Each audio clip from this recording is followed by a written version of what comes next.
I was just doing little high school rallies while I was teaching, and a couple of them, maybe 1 or 2 or 5 a year. And then I started doing the Oakland Seals. I went up for one game with the soccer team from Buxer High where I taught. They asked me to go with them. I did. I brought my drum. I was just going to sit with them and get them cheering during the game. I started off in my cheerleading personality kicked in. I got one section cheering. I got them going so good. I went to the next section. Pretty soon I was all over the Oakland Coliseum. I destroyed the place that night. Oakland Seal fans had never seen anything like it in their life. The players never saw anything like it in their life. And so at the end of that game, when I went back the next day to teach, the teacher that brought me, Mr. Browse, he handed me the newspaper, and one of the Oakland Seals players wanted me to come back to another game, and he said he would give me 2 of his tickets if I'd show up. And so I went back to another Seals game, and that's the way I got on with the Seals, and I did them for 4 years. Welcome to Good Seats Still Available, a curious little podcast devoted to exploring what used to be in professional sports. Here's your host, Tim Hanlon. Hey everybody, this is Tim Hanlon, and this is Good Seats Still Available. Thank you for joining me on our curious little podcast journey into what used to be in professional sports. Fun episode today, make no mistake about it. If you've ever been in the stands and heard a wacky guy yelling, screaming at the top of his lungs and banging a drum, imploring you to cheer and keep going and keep the team active and spirited, you probably know who my guest is today, and his name is Krazy George Henderson. He is arguably the world's first and only professional cheerleader, and he has been doing what he's been doing for, well over 40 years now, and is a legend in the Bay Area. San Jose Earthquake fans will certainly know him. Oakland A's fans, even old Oakland/California Golden Seals fans, etc. And he has been in ballparks all across this country, minor league, major league, professional teams that don't exist anymore. He's been there, done that, and is just as spry and enthusiastic as ever. And wonderful and fun conversation in a couple of seconds with George Henderson here on the podcast. Before we get to our Krazy George conversation, something that is not crazy is our website. You could argue maybe it is crazy just for all the stuff we've got going on, but go to goodseatsstillavailable.com, and it's there where you will find all things you need to know about us, what we're doing, how to follow us on various forms of social media, the place where you can send us some email or send us some queries about teams or questions or maybe suggestions for shows, all that kind of good stuff. It's goodseatsstillavailable.com. And again, that's where you'll find all of our fun stuff to go further with us. And we do thank you for all of your commentary and your social tweets and emails and all that kind of good stuff. Please keep it coming. And we love when we hear from our listeners. Okay, so we waste no more time then in segueing to our very fun and very spirited conversation with the one, the only Krazy George Henderson here on the podcast.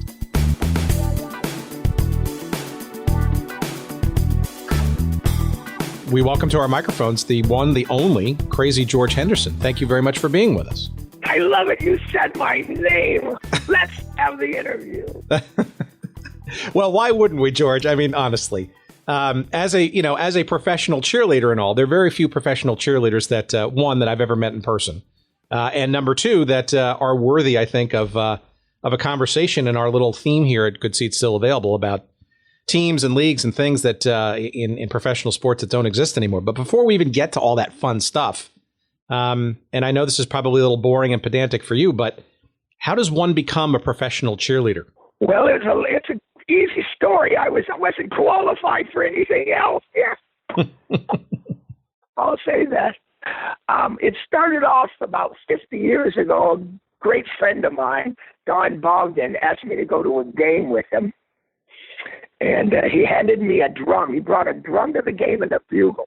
And a bugle takes talent to play. A drum doesn't. He handed me the drum. And that was about 50 years ago. I started hitting the drum. He started playing the bugle. And it was with San Jose State. and I was a student there at the time, and so was he. And by the end of the game, I had like 200 people. Me and him had 200 people cheering. And we thought that was fun. That was the first game at San Jose State for football that season. So I went back, and he said, let's go next week. We were having fun, and we did. And I did the same thing. And then by then, I had like 500 people cheering. And by the third game, I had the whole student body cheering for us. And so from there, the cheerleaders asked me out for being a cheerleader. And that was in 1968. Well, so let me get this straight for our listeners now. This might be the first time we've ever had a guest who didn't get into sports to go out on dates, but literally got into cheerleading to go out on dates. That's right.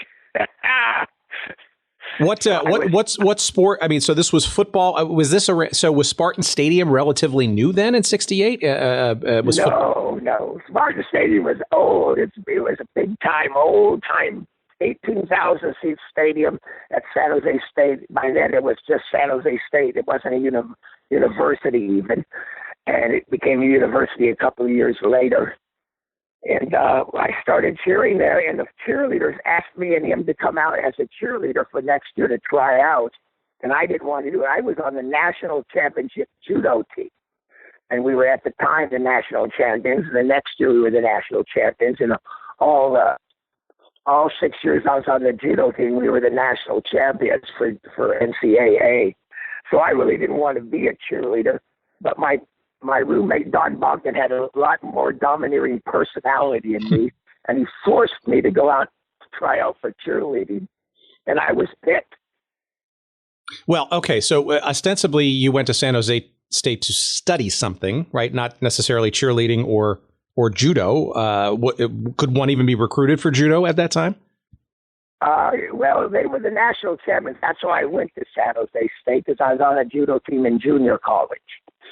So I went out there and I wanted to compete in judo on a national level with the best team in the country. So I picked San Jose State, and they accepted me.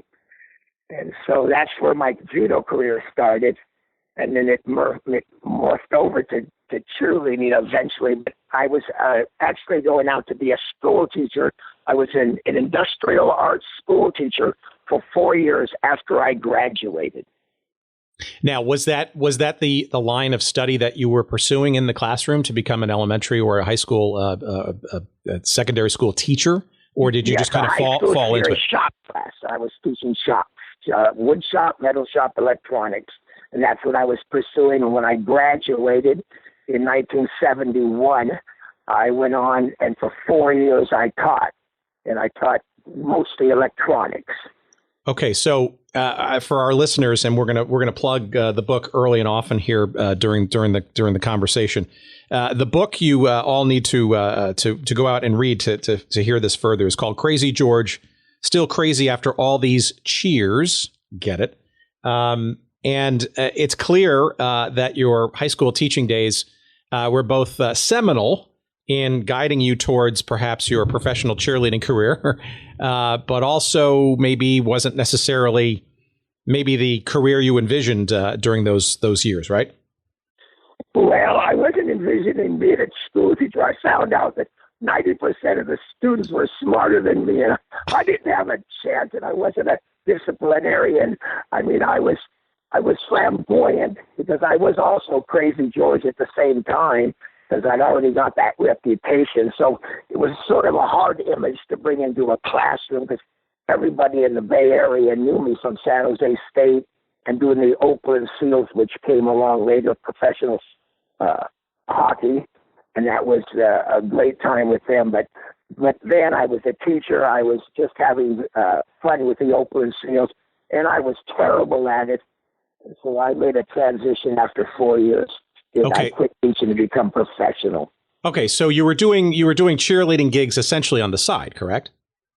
Very much on the side. I was just doing little high school rallies while I was teaching, and a couple of them, maybe 1 or 2 or 5 a year. And then I started doing the Oakland Seals. I went up for one game with the soccer team from Buxer High where I taught. They asked me to go with them. I did. I brought my drum. I was just going to sit with them and get them cheering during the game. I started off, and my cheerleading personality kicked in. I got one section cheering. I got them going so good. I went to the next section. Pretty soon I was all over the Oakland Coliseum. I destroyed the place that night. Oakland Seal fans had never seen anything like it in their life. The players never saw anything like it in their life. And so at the end of that game, when I went back the next day to teach, the teacher that brought me, Mr. Browse, he handed me the newspaper, and one of the Oakland Seals players wanted me to come back to another game, and he said he would give me 2 of his tickets if I'd show up. And so I went back to another Seals game, and that's the way I got on with the Seals, and I did them for 4 years. So we had, as our very first guest, as a matter of fact, a number of weeks ago, Mark Gretschmill, whose film you were part of, the California Golden Seal story. And it's clear that you were a perhaps lasting, memorable part of that team, which for all intents and purposes was largely forgotten shortly thereafter.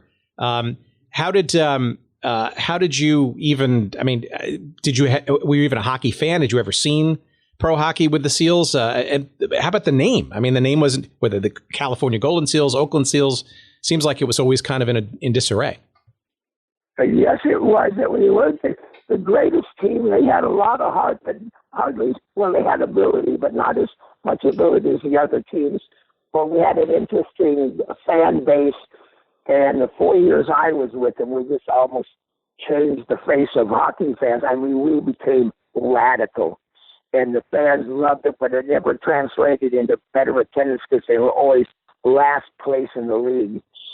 So and that really helps to have some wins.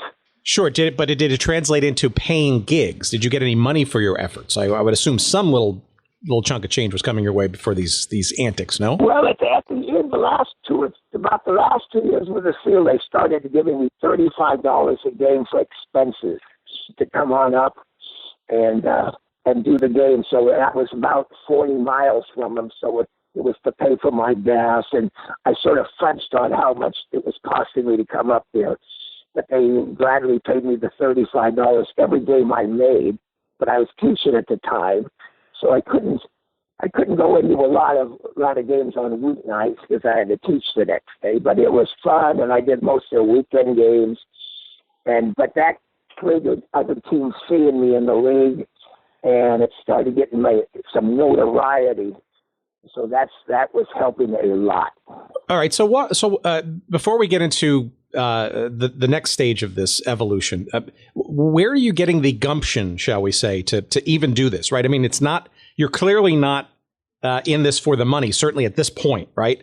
And you have a talent. Right. And you're memorable. And ostensibly you're having, I'm guessing, a good time.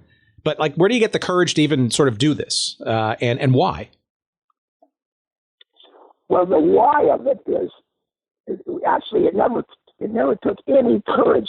For some reason, my genes, my makeup, my personality fit in perfect for what would become the only professional cheerleader in the world, where I actually travel to other teams and I get multiple teams that fans cheering. This personality, I never have to practice what I do. I never thought about what I was going to do. All I realized is I was having more fun than anybody in the place.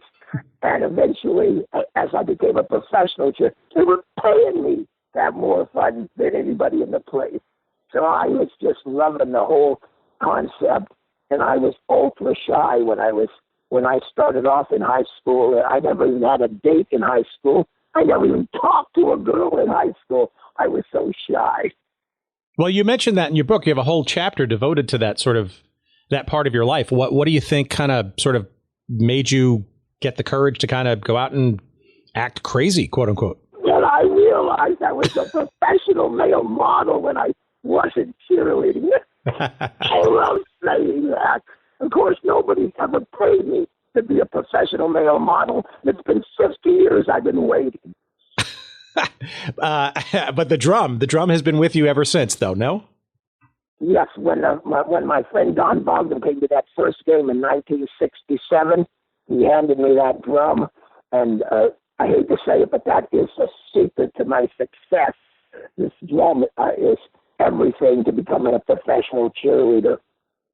Well, okay, so take me now to, I guess, later in 75, you also caught the attention of a fledgling North American Soccer League team, and as our listeners know, I'm a huge sort of geek for the old NASL, and arguably that's partially the reason why I'm doing these podcasts is because of scratching that sort of itch. But the San Jose Earthquakes were quite the thing in 74, 75 in the Bay Area, and frankly were a model, if not the model franchise for the NASL at that time.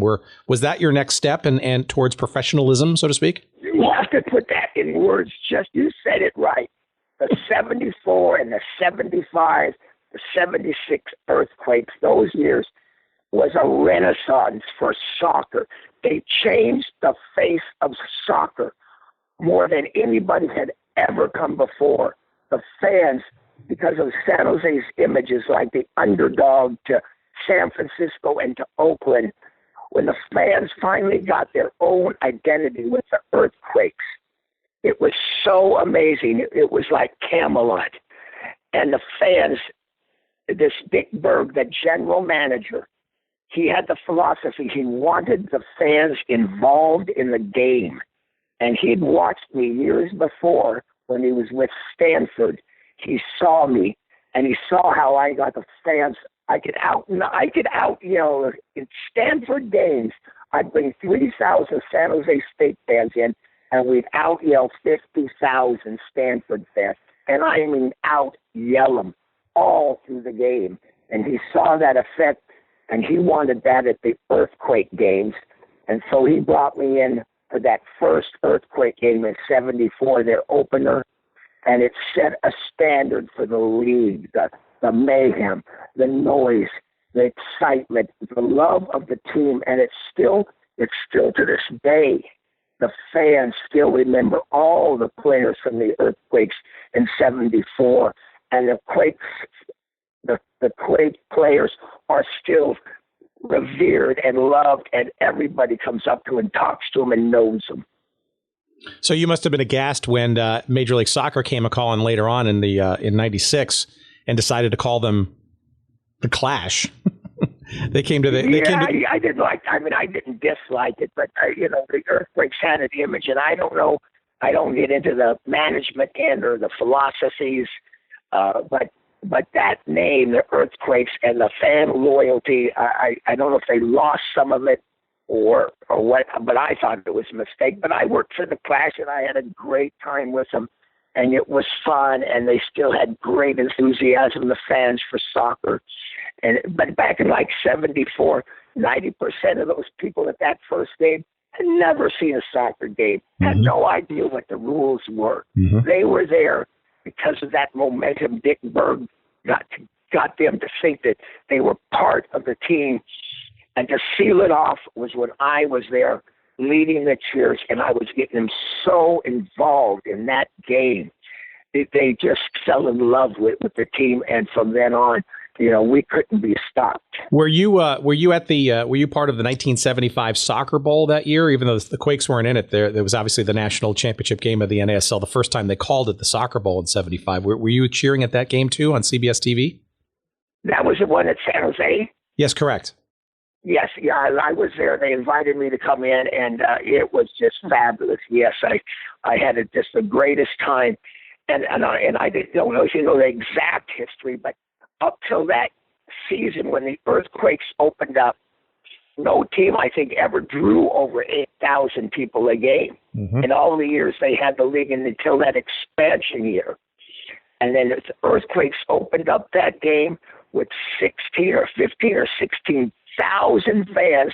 They had to delay the game 45 minutes because the lines were going out onto the street because they weren't expecting that many people to show up. They had to delay the game. And then once the game started, I had the fans organized and trained, and I got this Earthquakes cheers going back and forth, which is still a staple today. Absolutely. And growing up in the metropolitan New York area, as a Cosmos fan, I think, and frankly, as a little baby soccer fan, watching this sort of foreign sport on my television, I think that's the first time I actually saw you was during that 75 soccer bowl game. Now, of course, have I gone onto YouTube and dug hard for that game? No, I should, and I suspect it's out there. But we should probably look after the fact for that video. So, all right, let me ask you this then. So clearly you're gaining some reputation in the Bay Area, but it seems then you kind of also got attracted to or by folks outside the Bay Area for other teams in the league, but also other leagues themselves. No. Yes, it all started with the earthquakes, and almost everything I got after that, all the teams that hired me, came from me playing or cheering against them. And I started with the earthquakes, and all the other teams would come in, see the reaction, the fan reaction. But the big secret was that first opening day game. They brought in Lamar Hunt, that was actually the owner of the league. Mm-hmm. And, of course, up till that time, nobody drew over 8,000 games. He came in, was invited in. I mean, he wanted to see the opening game for us. He watched it, and he could not believe the reaction I got from this earthquake fan. And he went to Dick Berg. He was sitting by him. And finally, he asked Dick Berg. He couldn't believe what I was doing. He wanted to know if I could come to Dallas and do his Dallas Tornado team. And Dick Berg the next year became their general manager, left the Earthquakes. And when he did that, I was invited in to do that game. I went over so well. It was so much excitement at the Dallas game that he'd never seen before from his fans that he asked Dick Berg if maybe I'd come in and do a Kansas City Chiefs game. He owned the Kansas City Chiefs. Mm-hmm. And so I was invited into that game. And that game, I came in as a preseason game. There was 60,000 people. It was a preseason game. They lost 45-0. And at the end of the game, they had never saw their fans so loud. Lamar Hunt couldn't believe it. It came up that week after I'd left and offered me a full-time contract for the Kansas City Chiefs, as he'd never seen their fans react like that before. Is that the moment that you recognized you could do this as a full-time profession? Yes, it did. At that moment, at the same time that was happening, but at that moment, I started realizing since I really didn't want to teach. Oh, yeah. I didn't want to teach anymore. I was there 4 years. It's driving me nuts. But I still you could say it was driving you crazy. Yeah. So when he hired me and offered me the contract, at the same time, the BC Lions brought me in for one game the same season. That's in the CFL, the Canadian Football League, right? The BC Lions? What? That's the Canadian Football League, right? The BC Lions? Yes, the BC Lions, Canadian football in Vancouver. And I did one game from them at the start of the season. I went over so big, I transformed their fans to just actual fans, to fanatics, burying the other teams, and they come in with noise. And they hired me full time. And that's when I resigned from teaching. And that's what started my career with those two teams, or three teams. So onwards and upwards. I mean, you have another chapter later in your book. Again, Krazy George, still crazy after all these cheers, is the book. It's the world's greatest sports book. There you go. It is beautiful. Why? Because I got pictures of me in it. Pictures. My good looking. And available wherever good books are sold. Of course, we'll have it on our website, certainly when the show is up. Oh, thank you. At the very least. But you actually got into a bidding war for your services. That's how popular you were becoming.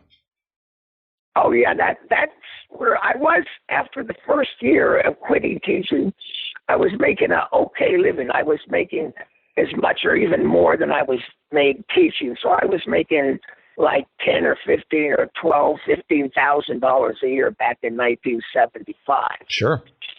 But that's not, I mean, that's enough to make a living. It was just more than I was making teaching.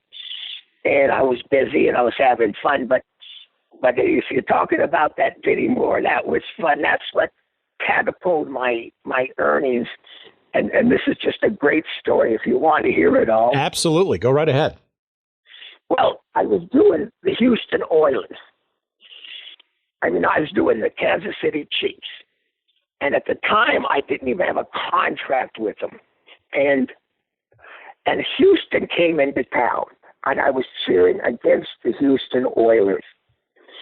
And Bud Adams was watching the game. He's the owner of the Houston Oilers. And at the end of the game, he was so amazed. He thought we'd lost the game. He said, I thought we'd lost the game. There was so much cheering here, and we won. We beat you guys.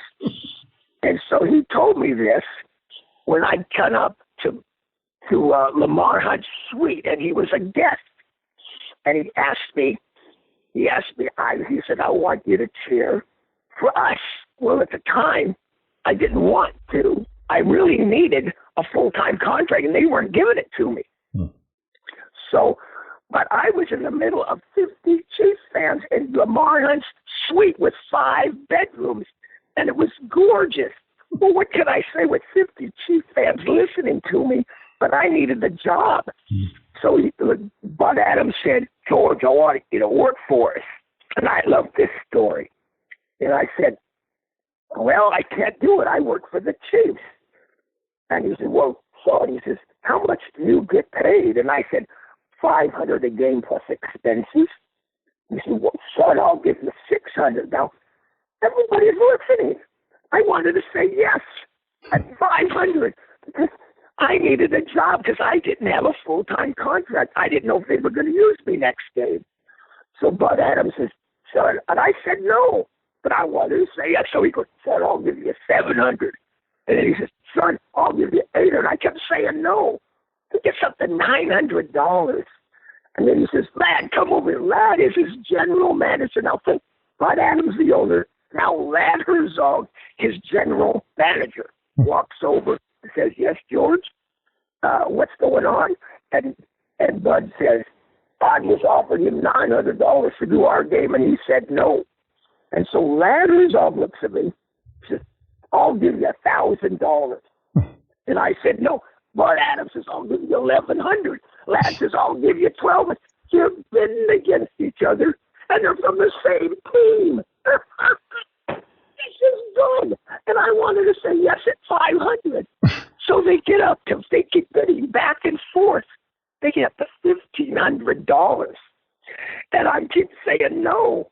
So I guess Bud Adams probably looked around and said, well, maybe we ought to get him out of this crowd. So he asked me to go down with him to his limousine in Kansas City. We go down to Aerostate, down the elevator at Arrowhead Stadium, go out, and there's his limousine. It must be 40 feet long. He gets into the car. I get into the limousine. He goes to the back, sits down. I sit down in the front of the thing. As soon as he sits down, I said, I'll do your game. And so my fee now is $1,500. This is good, I thought. And they outbid each other, and they're the same team. What an associated genius I am. And so then so how did you break the news? How did you essentially walk away from the Chiefs who had, and Lamar Hunt in particular, who had kind of really taken you to the next level in the first place? Oh, yeah. Well, I was loyal to him. I stayed with him that whole season, and they hired me for every game. And the only time I went to the Oiler games is when they were playing away. So I got to do 4 Houston Oiler games. Well, I went to the first Houston Oiler game, and I destroyed the place. This is during the start of the Love You Blue era. I had more noise than they ever saw in their life. I had cheers going back and forth across the stage. I had 4 corner cheers. I had people clapping, the whole stadium clapping, the whole stadium whistling, the whole stadium with the Houston Oilers back and forth across the stadium. And once Bud Adams saw that, he was hooked, and he said, I want you every game you can make here. But I stayed doing all the Kansas City Chiefs games I could do until the end of the season. Was the Astrodome, because it's an enclosed structure, was it even louder, or were you able to do any more unique or other interesting things that you couldn't do in a more, say, open air kind of environment? Not really. Everybody thinks the dome helps, and it does somewhat. But to make the noise loud, you got to have loud noise you'd have to have the noise there first. And if you don't have that, yeah, the dome might add a little bit, a few dBs here and there. But what I do and what I did back there, and I tell you, I look at all these TVs. I was watching them, buddy. Back then, football fans, professional football fans, weren't that loud. And so what I did in Houston was so radical. Bud Adams loved it so much. I transformed the fans into fanatics again. That Bud Adams, at the end of that season, and since I didn't have a full-time contract with the Kansas City Chiefs, he came back to me after the season. He wanted to hire me. And the Oilers and the Vikings, the Kansas City Chiefs already told me that season I was good. I was like frosting on the cake, and they didn't think they could afford me at $500 a game. So now the next season comes. Now they're looking at, I'm now at a $1,500 level. Well, I didn't even think they'd want to talk about it. And so I had a bidding war between them, the Chiefs, and the Oilers that next off season. And they both got up to $1,500 again. And I went back with Kansas City because that was my team. So I stayed with Kansas City. They both offered the same amount, but because of loyalty, I'd been with the Chiefs for 3 years. I stayed with them. Sure, but at least you established a nice higher benchmark for your services. So, yeah, but I mean, and once that happened, it was great because then all the other teams I was working for, or I would be working for, I can now say that my benchmark salary was $1,500 a day, which was a lot better than $500, and it made it so that I was actually making a pretty respectable living now. So, so put it in context, right? So we're talking about sort of like the mid to late 70s, early 80s. The in-person stadium experience, obviously. Just a little different than, say, today's, big jumbotron screens and stereo sound and, assault on the senses, if you will. Can you give our listeners a bit of a sense, especially those who may not have seen you in your, in your ascendancy, what kind of things you were doing and the atmosphere you were creating in these stadia? Well, this goes back to my book and why I wrote the book. I started off writing the book because all the fans knew that I was like the only professional cheerleader in the world. I'd done something nobody had ever seen before, and they were really interested in how I became a professional cheerleader, and there was nobody else around in the United States that does it, and I don't think, and I researched it pretty good, there's anybody in the world that's ever done this job. So that was the one main reason why I was going to write the book, because it was an interesting profession, since I'm the only one that does it. And then secondly, I invented the wave. So with those two premises, I started writing this book. And then we finally came up with the name, Still Krazy after all these cheers. But that was why I started, and the only reasons I was going to write this book. But as I interviewed general managers and owners of teams and the different sports and started reviewing the articles about the noise factor, I started realizing there's a third track to this book, and that is the amount of fan participation and how I revolutionized and changed that perspective of the game. And that's sort of why I really got more interested in that aspect, because teams hired me because I created so much more noise and so much more energy at the game, and they realized it affects the game, but it also affects their attendance. It gets fans loyaler to the team themselves. They love the team when they're participating, and they think they're helping affect the game. They're part of the game. They're part of the team. They're that 12th man or 13th man in Canadian football, or whatever number it is, 10th man for baseball. Fans started to realize they could impact maybe the outcome of the game on especially football, and especially at the start, because I took teams. Most teams, their fans were maybe at 10 or 15% of their potential. They weren't screaming that much. And I brought those fans in from 10 to 15%, and I raised them up to 95%. And that's why teams started seeing me and wanted me to come in, because they wanted that effect. All right, let's we'll talk about the wave in a second, but before we get off of this particular topic, I'm really curious as to, as you get hired by all these other teams, whether they're paying you $1,500 or simply just getting into other leagues and other teams and just expanding your roster of clients served, shall we say.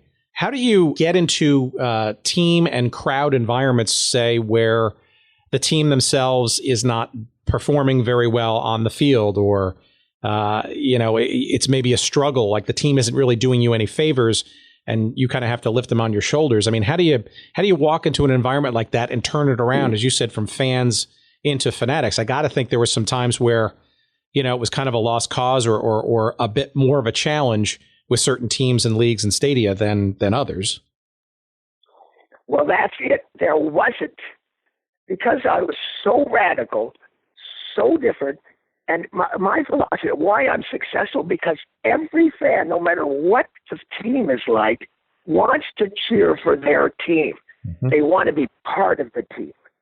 And back in those early years, I gave them that excuse. I got them involved and loving the team and loving what they were doing to support the team, even if they were doing terrible. Because the philosophy of fans back when I started off, I think their mental state was, when they went to college, they cheered for their team because the players loved the game and weren't getting paid. And so their part of it was to cheer for the players on the field, their university. They loved their university, and the players weren't getting paid. When they went over to the pro sport in the same city, now you're looking at players down on the field, and they're going, I don't have to cheer for them. These guys are at the top of their game, and they're getting paid big bucks to play. And when they're getting paid big bucks, I want them to win because I'm paying big bucks for the tickets. And so there was that lack of that college atmosphere for pros, because you expect your pro guy to be the greatest because he's getting the big salary. And so that was the big gap and the why pro teams. And, as I go through all this review of articles and talking to different general managers, that's what I believe, where I transformed that pro crowd into thinking like a college crowd, where they love their team and they believe the cheerleading. And I was so effective at it that as the years go by, the NFL actually tried to have me banned from football because I was the only one. When the other teams came into the place I was cheering, they couldn't function. All these guys like the Pittsburgh Steelers came in. Chuck Noll couldn't get his quarterback, Terry Bradshaw, to call audibles because they couldn't hear the audibles. I buried them in noise, and they never experienced that in any other stadiums. And that's why all the teams in the league finally voted on a crowd noise rule, and it was specifically written against me. How did you take to that? Was there a legal action for that against? Oh yeah, I was building up a whole legal action because it was going to be loss of income to me. I mean, they were enforcing this rule. It was a ridiculous rule. They were going to penalize the team 5 yards if the fans made too much noise, and this was voted on in the rule book, and I don't know if it's still in the rule book. But luckily for them, they were at least not stupid enough to try to enforce it. But they came up to me many times during the game, the referees, and were threatening me with it. And the rule, do you want me to read the rule to you? Sure. This is great. In 1989, they finally formalized it. And the rule reads that the teams have to control it. Now, this is the wording. They're cheerleaders and they're mascots. None of the cheerleaders or none of the mascots ever made any noise. And after it says cheerleaders and mascots, it says including noise-making specialists hired exclusively for that purpose. There's been only one noise-making specialist ever, that's me, hired by the team, that's me, has ever had that position. And I'm the only one that generated the noise that they now are going to penalize the teams for. And they would penalize the other teams. They're penalizing the team I work for. So did that put the kibosh on teams hiring you after that? No, because I got around the rules, or I pushed the rules, and I violated the rules because I figured, and I started collecting. Back then, it was hard to get video, so I would note it. But they said that when the offensive huddle for the other team breaks, all cheerleading, all mascots, and all noise-making specialists had to stop doing the cheer. So when the other team breaks the huddle, I had to stop the defense cheer. And I had to stop the noise. What a joke. And they were going to penalize the team for it. It was just unbelievable. So I started noting. And I would see video of other games, and every time you would see that offensive team break the huddle, the visiting team, sure, sometimes they'd be panning the crowd, and there's the cheerleaders still leading their little dances. There's the mascot still doing his little flips. Everybody can keep going, but who do they come up to and talk to about the noise every time? Me. So I started collecting all this stuff and just writing down these times I'd see it in a little notebook, so that if I ever had to go to court, I could say, look, there's 50 examples where the cheerleaders are still cheering after the huddle breaks. There's the mascot still mascotting, and you want to go after me, and you want to penalize my team because I'm still cheering. So that's what I did. But luckily, I'd say after about 2 years of that rule, they really stopped enforcing it. Thank goodness. Well, on some level, that must have made you feel a little bit proud or that you had achieved something, right, with your craft. Well, yeah, that's after I started writing the book and I started interviewing Mike Lynn of the Minnesota Vikings and why he hired me and how he had to go to the league and fight for me because they wanted to ban me, and how the Houston Oilers people, when I was working for them, had to go to the league and fight for me because the league was trying to stop me. So unfortunately, it was 1 or 2 or 3 teams I was working for, and there's 16 or 18 or how many teams are in the league that don't want me because they have to come in and play the Houston Oilers. And that's why over the years now, finally, I mean, it's been many years, now all the teams and most of the fans and most of the crowds, see, I took crowds from 10%, which the teams were used to, took them to 95%. Now, most of the teams in the league were used to be at 10%. Most of them have conditioned their fans, and they are reacting and they're supporting their team, and they're up to like 65% enthusiasm. So that effect is now sort of universal. Now, if I went into a league or a team, it's at 65%, and I take them to 95. What would I do? 30% better. But before, I took them from 10% to 95%. Well, that's a big difference, and that's why people hired me. They couldn't believe what I did. And now that teams are at 65%, for me to go in, one person, with just one unamplified voice and walk through the crowd and try to get noticed and try to scream out the cheers I want with that much background noise and screaming and yelling and the music blaring, because most teams now do nonstop typed in music. They do nonstop whatever. I wouldn't stand out and I wouldn't get that noticed, I think, anymore. The book that George is referring to is the autobiography. It's called Krazy George, Still Crazy After All These Cheers, co-written with Patricia Timberg, I believe it is. That's my wife. Oh, there you go. That even better. It's available wherever, good books are sold, but it's also, you also could find it on crazygeorge.com, which is, believe it or not, Krazy's website. And Krazy obviously is I have a with a website. K. You gotta go to my website. I have pictures on it. That's right. Krazy George with a K, George.com, crazygeorge.com. And there are chapters, fascinating stories about all these things that we talked about. But let's kind of get to something I'm sure you've talked about ad nauseum, but in the context of this show and for our listeners, do you want to give us sort of the Cliff Notes version of how you created and then were ultimately crowned the creator of the wave, right? Which is arguably the most famous cheer there is in American professional sports. I like you saying that. Yes, I did invent the wave. I don't claim to invent the wave.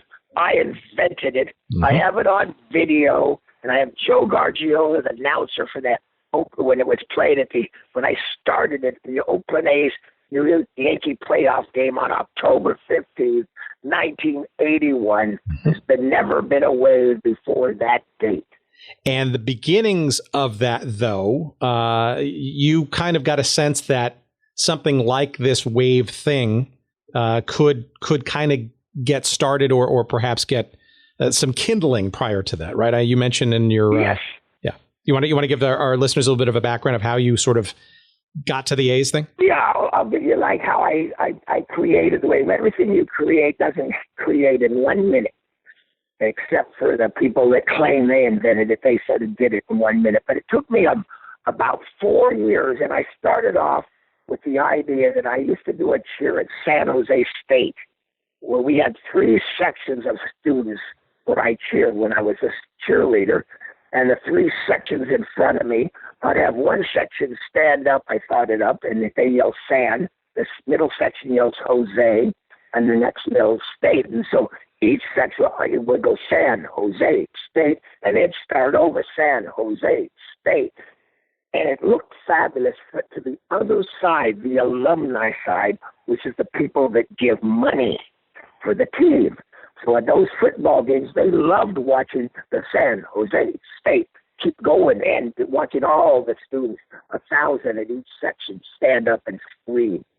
So from there, that was sort of like an idea I had. I created that, and they loved it. So as I became professional, I went to Colorado to do the Colorado Rockies. And I was doing a Go Rockies Go. I thought, I'll do a Go Rockies Go cheer, and I'd have one section stand up, they'll go, and the other Rockies and the other Go, like I did at San Jose State. And I did that a few times, and they loved it. And across the stadium, everybody watched this Go Rockies Go, Go Rockies Go. And it was fun, and people laughed, and it got some more energy to the crowd. And then a section down wanted to get involved. So I said, okay, this is going to be Go Rockies, Go Rockies. So I did that Go Rockies, Go Rockies. And it was so complicated, but I kept doing a little bit. Well, the next section wanted to do it. And all at once, I said, wait a second, stop. We're just going to yell Go. It's too complicated to know if you're a Go or the Rockies. I said, everybody stand up one section at a time, Go, Go, Go. Well, it kept going, and it went around the whole stadium. And the people were going nuts over it. And it was basically a wave. It was just, they were more sectional, but it was the wave. It was nuts. Everybody said, Go, Go, Go, Go, Go. And the fans loved it. It gave so much energy to the crowd. So I got that cheer down, which is basically waves. And in fact, everybody in Colorado, the Rocky games, are so mad at me because they say, George, we were doing it here way before you did it in Oakland. And I said, yeah, but you don't have it on video, and you don't have famous announcers telling you that was a wave. So I said, if you get it on video, you can prove I did it there. I'll give you credit for starting it. But I had that game. Then I get to California, where the Oakland A's were playing. Well, before that, the year before, I'm doing rallies, high school rallies. And there's bleachers. Well, in the old days, maybe even today, bleachers didn't have aisles, solid seats when you pull out the bleachers in a basketball court. And I'd do a rally, And I couldn't the name of the school, my sections, because there's no sections. So I thought, okay, I'll just point at everybody. I'd stand in the center of the court and I'd point. Everybody stand up, sit down as I point, and I'd just go around 360 degrees. And I did it. It was the perfect wave. No aisles, no nothing. It was just the perfect wave around and around. And I loved it. So now I got that concept. Now I go to an Oakland A's New York Yankee playoff game in 1981. We'd already lost 2 games away. If we lose this game at home, we're eliminated. The place is going nuts. And I start thinking, I want to do this cheer here. And I said, all right. So I took 3 or 4 sections and I organized them. And I told them what I wanted. And I told them, and I knew once we started this, nobody down at the 50, halfway around the Coliseum would know what I want. So I said, when we start this wave, I didn't even call it. I had no idea. I just said, when we start this year, I didn't name it. Somebody else came up with the wave name. So I told them what I wanted. But the secret was, I said, when we start this, it'll go down and maybe I don't know where it'll go to, but it'll probably die. Because nobody knows what they're supposed to do except do 3 sections. I started it, and it went about 10 sections down and died. And I had everybody in the section booing. I already told them, when it dies, you boo. And it was a great boo. And now everybody sort of looks over and go, what's going on? I started it a second time. It went about a third or half away around and died again. Now everybody on the side, the third base side, booed. And that got everybody to realize what I wanted. Third time I started it, it started off great. All 3 decks were doing it now. The fans were going nuts, swung around behind home plate. It went on the first base, came back to the bleachers, to the outfield, the left field, the center field, came back to us. This was great, except I didn't tell them. I forgot. I want to keep it going. And they all just stood up and applauded because they got it to go around. And I was pretending to be mad, but I loved it. I said, I don't want you to stop and applaud it. I want you to keep it going. So I started it a 4th time. Now, everybody in the Coliseum was doing it. All 3 decks were doing it. It came around, and when it came by our section, they kept it going, and it was like a locomotive. It had power. It had energy. And it just flew by, and the fans went nuts, and it kept going and kept going. And Joe Gargiulo, the announcer on national TV, was talking about it and screaming about it. And that was the day I claimed the wave was born. That's just absolutely fascinating. So when did you know you had lightning in a bottle? Like when you left the game? I mean, did you have any idea? Obviously, you hadn't seen the broadcast, so you had no idea of its impact in that. No, I had no idea about it because and what I realized over the years, maybe not that game, but I realized when I do the wave, it adds energy to the game. The fans get involved and they get this energy going. And the cheers that I do before a game, a wave, and compared with the cheers I do after a wave, there's more energy left over from the wave that makes the fans cheer even more.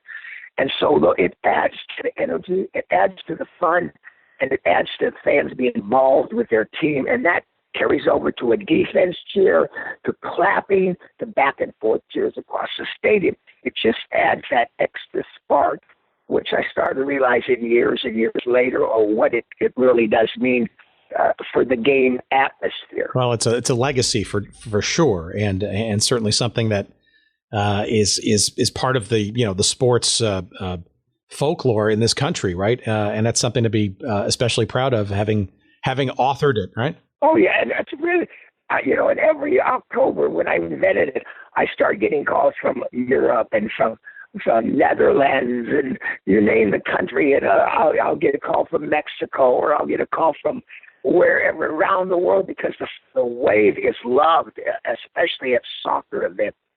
So everybody in the world, loves soccer. They play soccer, and everybody does it around the world. And so they have some time. They start researching it, and they finally find that I invented it. And a few years ago, the New York Times and ESPN, the magazine, both researched it, gave me credit for the wave because it was another person trying to claim it. So lest our audience think that you're slowing down in any way, shape, or form, when we talked late last week, you were getting prepped for the current incarnation of the San Jose Earthquakes game, which was on Saturday, right, at Avaya Stadium? Oh, yeah. One great game. We should have won that like 3 goals, but we ended up tying it. But, oh, yeah, the Earthquakes, I'm still with them. I started in 1974. I've been with them almost every season. There's been some off years when they were folded, and then there was teams when they didn't use me for a year or 2 or 3, and then new management came in. So, but for 40-something years, I've been cheering for the mighty Earthquakes. So how do you, with Avaya Stadium, obviously relatively new since last year, a soccer-specific stadium, right? Smaller, more intimate. And for folks who have not been to Avaya Stadium and the world's largest outdoor bar, it's quite a... Yes, that's what we have. It's a fantastic park.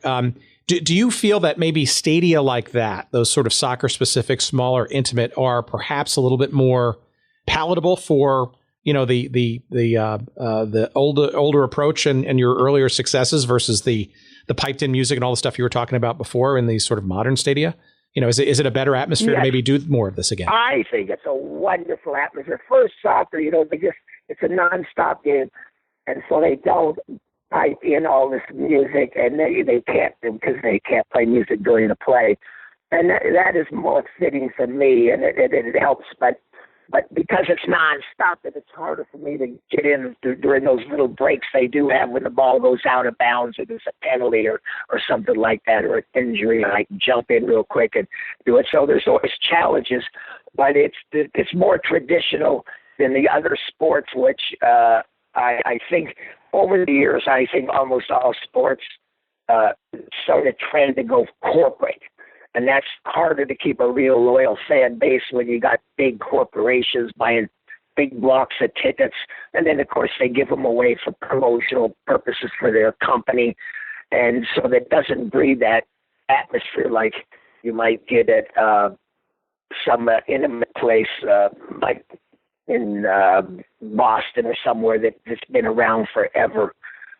So I do appreciate the Quakes and the way they keep that fan loyalty based on a traditional game instead of the piped in music, which is, you can claim our fans are really loud. Well, 90% of it comes from a 50,000 watt amplifier. It's not the same. Have they retired your number yet, the Quakes? I usually wear 0 or 1, but they haven't retired it. But they did bring out a bobblehead doll of me. The world's greatest looking bobblehead doll. And if Tiger Woods had a bobblehead doll, mine could outdrive it. I am great. And if Fabio had a bobblehead doll, I would be better looking in his bobblehead. When did the bobblehead come out? It came out as a promotion for the Earthquakes. And they gave me one day every season ticket package this year. It was sent out with the season ticket package. And it talks. It's got a button, and I leave a cheer. It's a talking bobblehead. That's great. I would, if you wouldn't mind somehow sending me a picture of that. I'll search for it online, but I'd love to have that bit. That's and I'll see if I can find a way to eBay my way to a version of that, because that just sounds perfect. All right, before we go, I want to do a little fun little thing here at the end here. I guess for lack of a better term, I'm going to call it team bingo, because you have cheered for, I don't know, scores and scores of different teams in minor leagues and colleges, and but obviously on this here little podcast, we're very interested in teams and leagues that don't exist anymore. Again, don't know why. It's just sort of, it's a thing. It's why I'm doing what I do. And you've had your fair share of experiences with teams and leagues that don't exist anymore. Oh yes. So let me throw out a couple of names and see if any of these, if there's any memory or two that might pop in. And it's okay if they. Oh boy, I'm terrible with Well, okay, but let's give it a try. And if you don't, that's okay, no big deal. But these are names that are interesting to me because nobody talks about them anymore. So how about the so do you remember indoor soccer? Do you remember the Wichita Wings at all? Anything memorable? Oh, God, they were great. I had such a good time in Wichita. Of course, I remember the Wings. Are they gone now? Well, there is this thing called the Major Arena Soccer League, which is, a very sort of a smaller derivative of, but nothing as big time as the old Major Indoor Soccer League when you were cheering for the Wings. But was there anything different about the indoor soccer game versus, say, the outdoor game that you kind of remember? I mean, you also did, there's another team in the indoor game called the Houston Hotshots. Indoor soccer, anything different about that versus doing it outdoors, or is it just kind of the same thing but in smaller confines? I think it's mostly it was quite rapid, and they inbounded quite rapidly, and there was a lot of quick little breaks, and I have to modify for every little sport. Every sport I have to do it a little different, but indoor soccer, it was really great, and I don't know how they did it, but these used to be back when the league first started off. It would be like 4-6, 5-3. And I don't know how they did it, but now I see these scores. Sometimes it's 20-17. How can you score that much in soccer? I guess they made the goal bigger, or the goalie has to wear a blindfold or something. I don't know what the rules, but they can score huge amount of goals. So I haven't been following the last few years, but somehow they made it more exciting. I guess they thought by more goals. And on the outdoor side, do you remember anything in particular about either the Tampa Bay Rowdies or the Tulsa Roughnecks, the old NASL? Oh, yeah. Yes, Tampa Bay Rowdies were really good to me. Rodney Marsh, he was a superstar player, and he came in, and what an atmosphere they gave me for some of those great games. And it was fun that I did a lot of soccer games. Of course, I was doing the Earthquakes, and back then I didn't promote myself. And I didn't have a manager. All I did was I cheered against the team. They'd see how great it was. And then they'd ask me to come there. And while I was in Tampa Bay, I was doing a game for them. And a team from England, Bradford City, their general managers, or there's some sort of counselor that run the team. Mm-hmm. They were all there visiting, and they watched me at a Tampa Bay Rowdy game. And they hired me to go to England. And so I was going to cheer for Bradford City. That was going to be fun. And then a week before the game, I had the airline tickets and everything. They called me up and said, we're rioting in England. And if you come, you got two choices. You will be a king, and they will love you forever if we win. If we lose, you're going to be killed. So I canceled the game. Wow. That's very interesting. Okay, last one, and this is from the world of the CFL, which you mentioned before with BC, but some of our listeners will remember, as I believe you will, because there were two teams in the CFL that were based in the United States for a couple of years, the sort of ill-fated expansion, shall we say, into the United States of the Canadian Football League, the Sacramento Gold Miners and the San Antonio Texans. Anything stand out from that? Yep, I was with them both, and I was down in San Antonio at the Riverwalk. It was so great, and the owner was so good to me, too. I mean, owners are great to me, and I unfortunately can't remember the gentleman's name, darn it. But, I remember I just loved Canadian football, and I was with the BC Lions for like 20, 30 years. That was probably the team I did more than anybody except the Earthquakes. And so I love Canadian football, and I did some of their Grey Cups. I've never done a Super Bowl with a team that I was with, so unfortunately, most teams hire me are usually desperate, and they want fans to think they won the game when they walk out, when they actually lost it.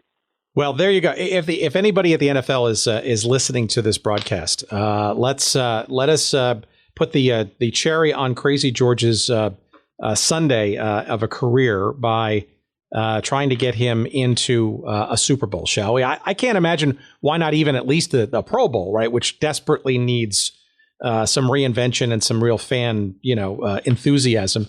I would think at the very least that would be a place where your talents would be would be desired. But I think that would be a worthwhile enterprise to get Crazy George into a Super Bowl. That's, to me, that would be the pièce de résistance and perhaps the ultimate opportunity to retire with grace and dignity and a long legacy career of cheerleading throughout this country. All right, that's nice. Yeah, I'd love that. Now, do we have time for one last little quick story? I'd absolutely go right ahead, George.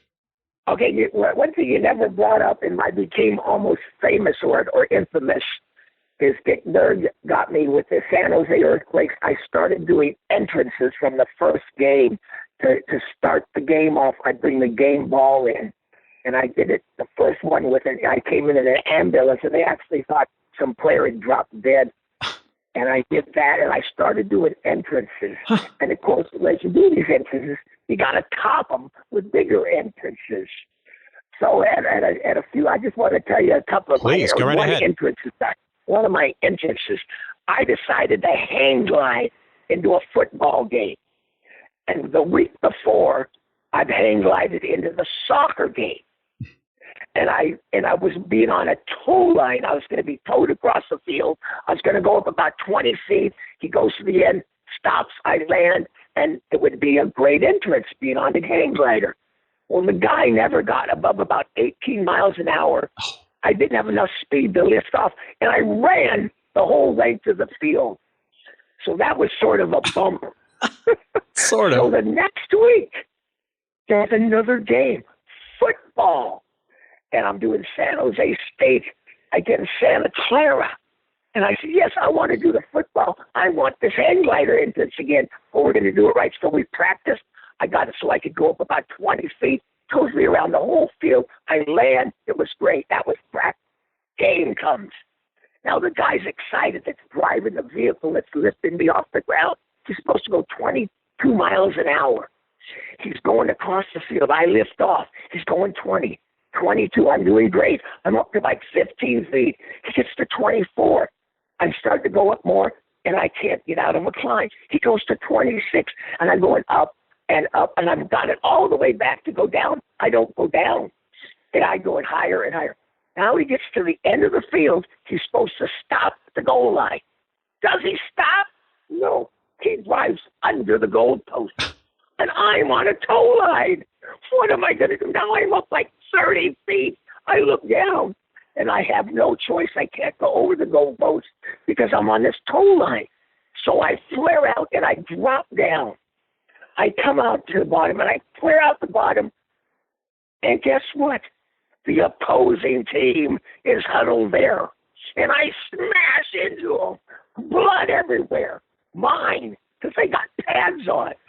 And so that was one of my interests. I just had to talk about that because it was so fun. I lived through it. Oh, that's, I mean, and ironic that you're talking about your entrances as we wrap up and end our conversation here. But one last question to end it then. How much longer do you think you will continue to do what you do? It's clearly a physical endeavor, and it's clearly something you're still passionate about. How many more games and years do you think you have in you to keep the cheers coming in maybe what is a dying art? Well, I think I really believe that I'd like to become almost like an ambassador to a couple of teams like San Jose State and the Earthquakes, but I still get a great reaction at the games, especially at the Earthquake game, because everybody knows me. Absolutely. Everybody knows what I want. The only limitation I have anymore is I really don't have the incredible lung power to be able to actually yell across the stadium. I used to be almost heard across the stadium. I could set the cheer up, and I could do these long sentences, screaming and yell at what cheer I wanted them to do. Nowadays, I yell at the top of my lungs, and it's loud for like 3 words in a row that I'm running out of air. But since everybody knows what I want, I'm 73 right now. I would say I could go to 90. God bless. And I have, as I said, I have more fun than anybody at the game. I love what I do, and the fans love it. And I'm successful because I act like a fan. And that's the way I started off. I never thought about what I do. All I do is react to the game like I want to react, because I react like a fan wants to react.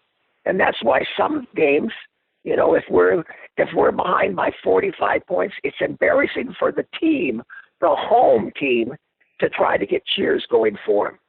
And it's also embarrassing to the home team if you're ahead by 45 points, and I don't cheer much if we get ahead by 45. I cheer the appropriate amount, the exact time it's needed, and that's why I've been successful. And I've never been off color. I'm always say funny things, and the main success is my drama. My second main success is I'm funny, and I just have a great sense of humor. I like laughing. I like having fun, and it just translates into fans having fun. And a life lesson. That's an amazing focus and an incredible attitude towards life. So, like I said earlier, I can't thank you enough. And for those who still haven't gotten the message, right? Krazy George has been our guest on the book you must read. It's a hoot. And he's only touched on some of the stories and some of the zaniness in his career. It's called Krazy George. Still crazy with a K after all these cheers. You can find it on crazygeorge.com. You can obviously find that where good books are sold. You'll find it on our website, blah, blah, blah. George, thank you so much. This has been a tremendous thrill for me and a whole heck of a lot of fun. And I look forward to hopefully staying in touch and God forbid, maybe actually seeing you in person, maybe at a Quakes game if I get myself out there for my day job. And the planets line up schedule wise. I'd love to see you in action. Oh, Tim, I would love that. I'd love to have you come out and say hi to me and watch me work. And we'll sit there and we'll talk about soccer and the old times and some of the old teams I did, like the Tampa Bay Rowdies, the Tulsa Roughnecks, Vancouver, you name it. I've been to a lot of soccer teams, and it would be fun to visit with you. I look forward to that. Thank you, George, very much, and we'll talk again soon. Bye-bye, Tim. Take care, George. Bye-bye.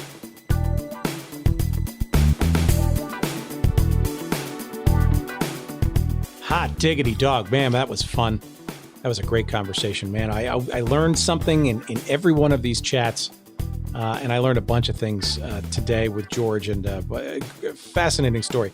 There is much more to his life's journey in his book, and we referenced it a couple of times, but again, if you weren't paying attention, and by golly, you should have been. Krazy George, Still Crazy After All These Cheers is the name of the book, co-written with his wife.